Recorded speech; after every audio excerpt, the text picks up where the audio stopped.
Hi everyone, my name is Thomas Yazinchuk, and today I'll be walking you through a fascinating paper titled Smoke Screener, or Straight Shooter, Detect EliteSybil Attacks in User Review Social Networks, presented at NDS 2018. If you've ever chosen a restaurant, hotel, or product based on glowing 5-star reviews, well, you're not alone. Ratings and reviews shape nearly every decision we make online, but what if those reviews weren't just fake, but professionally fake? This paper dives into a new breed of fraudster, which is called EliteSybils, who blend in with real users, post highly convincing reviews, and are nearly impossible to detect.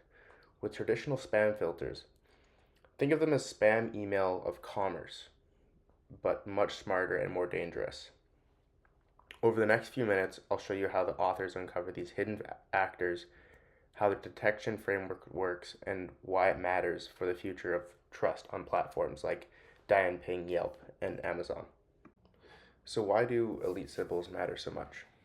Unlike traditional spam bots, these aren't a throwaway accounts blasting nonsense. EliteSybils are real people, often with high user ratings, 4, 5, or even 6 stars depending on the rating scheme. They're hired to post a few carefully timed, highly convincing fake reviews mixed in with legit ones, and this makes them dangerously hard to detect. Standard tools like graph analysis or content filters struggle here. These accounts don't have dense friend networks, and their language is so polished it blends right in. Plus, they're just a drop in the ocean, less than 1% of all reviewers, which makes them statistical ghosts. But one elite fake review can cost 20 times more than one regular one. Why? Because it carries more influence, bypasses filters, and stays up longer, delivering huge ROI for shady businesses. So, who's behind all of this? Let's take a look at the organization that powers EliteSybil attacks. At the top of the pyramid, you have customers, businesses looking to quickly boost their ratings, often for a new restaurant, hotel, or store, and they bankroll the campaigns. Beneath them are agents who coordinate logistics, collect payouts, and dispatch tasks to the next layer, the leaders. These leaders manage operations, which are recruiting reviewers, assigning tasks, and even crafting the perfect review script. Then come the workers. Some are cheap, throwaway accounts, but others, which are EliteSybils, are high-star users hired to carry out top-tier deception. They're most valuable, and a result, they're paid the most. A 0-star account might just earn 30 cents per review, but a 5 or 6-star elite user, nearly $6 per post. And the better you blend in, the bigger their payout. And this isn't just like a one-size-all-fits system. Some campaigns are lender supervised, where the worker writes under disclosed direction, while others are leader hands on, where one is pre-text written and just needs to be posted. In short, it's like a gigantic pyramid scheme, basically. Here you can see a pyramid-like structure, as I was talking about earlier. This is just a visual of the EliteSybil node on the market and kind of what the price goes for. As you can see at the top, with high ratings, it can be up to $6 per post. Maybe a 4-star account would be a little bit lower, and then 0 to 1-star account, it'd be very cheap just because the reputation the account has is a lot less. So here's just an easy visual you can see to wrap your head around how EliteSybil nodes are represented on the market. Now that we've seen how EliteSybil organizations operate, the big question is, how do you catch them? That's where EliteStick comes in. It's a 3-step early warning system designed to spot early Sybils not by what they say, but how they move together. Phase 1 starts with a collusion graph. It links users post to similar things at the same stores around the same time, and then using a Luvian cluster and a machine learning classifier, it isolates specific communities.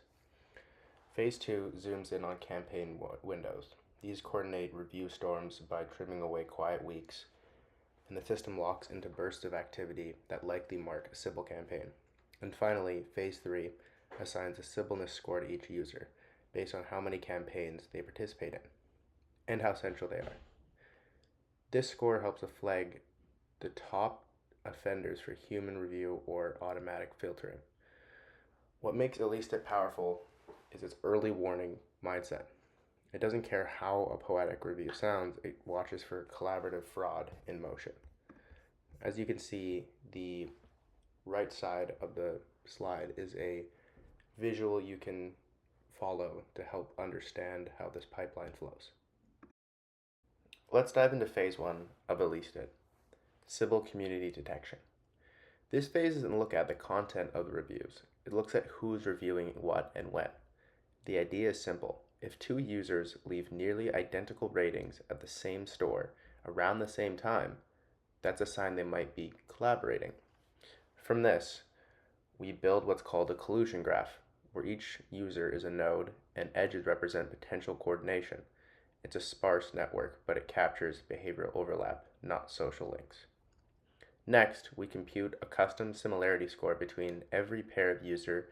Then we apply Leuvian clustering, a method that groups tightly knit users into communities based on their activity patterns. But not every cluster is malicious. So to separate from real from the fake, we use an SVN classifier trained on 8 features, like the score deviation, how often users target chain stores, and clustering coefficients, and the results. F1 score of 96.45% and a AUC of 0.99, which is a very strong performance with ground truth data. In short, this phase answers the question, who's moving in sync behind the curtain? After identifying Sybil communities, phase 2 of EliteSybil focuses on when these communities strike. This is the campaign window detection. The tricky part is that Sybil campaigns don't always come out in a single burst. Some are short and intense, while others are stretched out over weeks. With review activity that flares up and dies down, if you rely on basic burst detection, we can either miss real campaigns or falsely flag normal traffic spikes. To solve this, the authors designed a sparse interval filter. It works like this. For each store, the system slides a week-by-week window across a timeline and trims out quiet segments, keeping only periods of dense, suspicious review activity. It's like peeling a banana. You throw away the peel and keep the active core where Sybil behavior is happening. At scale, this method uncovered 2,164 campaign windows across 566 Sybil communities. And this precision is critical because it gives us accurate time boxes for scoring elite users in the next phase. So now we know who is grouped together and when they're likely launching coordinated attacks. As you can see on the right of the screen, there's a quick graph just to show you on a week-by-week timeline of how these spikes would occur in a visual sense. With the communities identified and campaign windows locked in, we move into phase 3, ranking EliteSybil users. This step answers the question, who are the quiet professionals posting high-impact fakes? It starts with a participation rate, noted as P. For every user and every Sybil community, we calculate how often that user appears during an active campaign window. The more often they show up, the more likely they're involved. Then we take it a step further with the Sybilis score, a weighted sum of those participation rates scaled by campaign activity. So if someone frequently appears in high volume campaigns, their score goes up faster. The intuition here is simple. The more gigs you take in the Sybil world, the higher your Sybiliness credit score. Using this method, EliteSybil flagged 12,292 elite accounts. And out of the top 1,000 on the watch list, 93.8% were confirmed EliteSybils through manual inspection. So by tracking behavior across time and campaigns, not just content, we can expose the most influential fakes in the system. As you can see on the right of the screen, there is a quick visual for how this heat map would describe the users versus campaign scale on the activity levels throughout weeks on this campaign. EliteSybil is a strong system, but like any defense, it's part of an ongoing arms race. Let's talk about where it can go next. First, there's still too much reliance on manual labels and engineering features, especially in phase 1. One promising direction is using self-supervised graph embeddings. These models could learn user behavior patterns directly from the collusion graph without needing hand-picked metrics or human intervention to label Sybil communities. Second, While the study focuses on damping EliteSybil attacks are a multi-platform problem. The same actors might be faking reviews on Amazon, Yelp, or even app stores. If we can correlate cross-platform signals like shared wallet addresses, IP clusters, or device fingerprints, we can detect Sybils operating across ecosystems, not just within one site.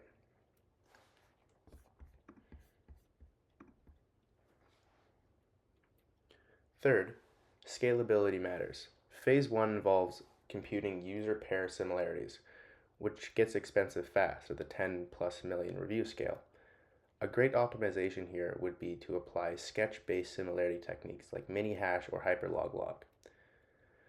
These lets us estimate overlaps in user activity, quickly reducing comparisons from billions to just the likely matches. Finally, we can't assume attackers will stand still.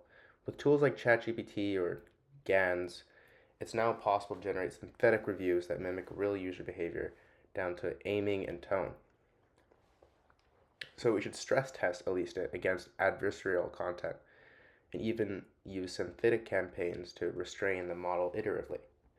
The big picture, we need to shift from rules representing learning, from single platform detection to ecosystem with wide defense, and from static detection pipelines to a continuous adversarial mindset.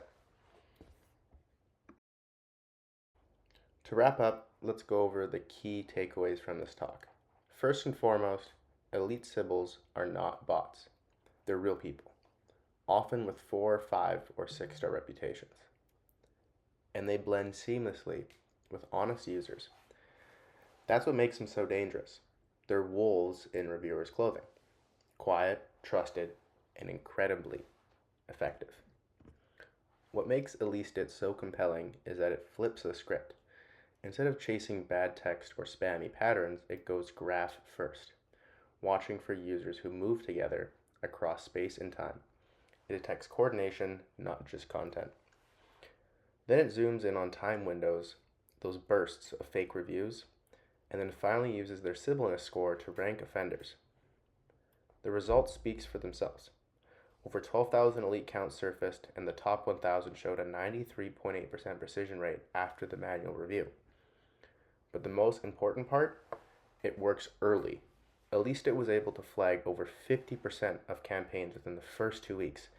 That's a huge win in an arms race where timing is everything.